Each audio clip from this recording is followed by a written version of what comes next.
국민의당과 바른정당의 통합은 실패했습니다. 하지만 국민의당과 바른정당이 실패한 것은 아닙니다. 바른미래당이 실패한 것은 아닙니다.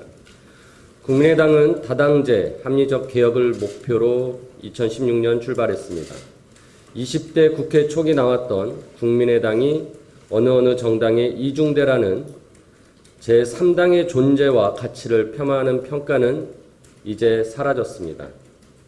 지난 3년 동안 국회에서 국민의당과 바른미래당은 명실상부한 3당으로서 그 존재감을 인정받아왔으며 그 가치도 인정받고 있습니다. 따라서 국민의당부터 지금의 바른미래당까지의 다당제의 실험은 유효하며 앞으로도 한국 정치의 구조 개혁을 위한 노력은 계속되어야 합니다. 한편 새누리당에서 나온 바른정당도 보수 제1당이 되기 위한 그리고 보수를 바뀌기 위한 실험도 계속해야 합니다. 이제는 두 당의 통합에 대한 실패를 인정하고 국민의당계와 바른정당계는 각자 자기 갈 길을 가야 합니다. 서로 더 상처내고 상대를 비난할 것이 아니라 깔끔하게 정리하고 서로 잘 되기를 바라며 응원해야 합니다. 그리고 개혁의 과정에서 다시 동지로 만날 수 있다면 만나야 합니다. 바른정당계가 탈당하면 국민의당계는 2016년 창당 시절부터 주장해온 다당제와 협치, 개혁을 위한 제3지대 통합을 추진할 것입니다. 제3지대 통합은 다음과 같은 원칙을 가져야 합니다. 첫째, 제3지대 통합정당은 보수 통합이나 보수 연대를 절대 하지 않는다는 것을 명확히 해야 합니다. 보수의 비읍자도 나와서는 안 됩니다. 2016년처럼 오로지 자강을 통해 국민들에게 선택받아야 합니다.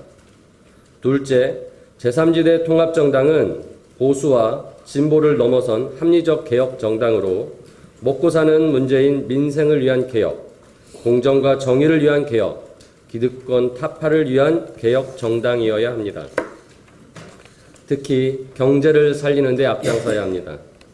한국 경제는 양극화와 저성장의 늪에 빠져 있습니다. 그런데 문재인 정부의 무능하고 무모한 경제 정책과 무책임한 확장 재정 정책으로는 먹고 사는 문제를 해결할 수 없습니다. 또한 과거처럼 분배만 주장하는 진보, 성장만 이야기하는 보수로는 늪에서 빠져나올 수 없습니다. 이제는 양극화와 저성장을 극복하기 위해 진보 보수가 따로 없습니다. 오로지 장기적이고 근본적인 한국 경제의 구조 개혁에 매진해야 합니다. 셋째, 먹고 사는 문제를 잘 해결하기 위해서라도 제3지대 통합정당은 한국 정치 구조 개혁의 주체가 되어야 합니다. 국민의 뜻을 그대로 반영하는 선거법 개혁, 제왕적 대통령제를 극복하는 권력구조 개편을 위한 개헌 등 한국 정치판을 바꿔서 민생 경제도 살려야 합니다.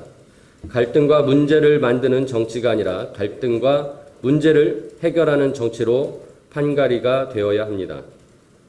넷째, 제3지대 통합정당은 청년과 함께 성장하는 정당이어야 합니다. 이미 다 커버린 스펙 좋은 명망가 중심의 인재 영입이 아니라 정당과 함께 커나갈 수 있는 20, 40대가 주축이 되어야 합니다.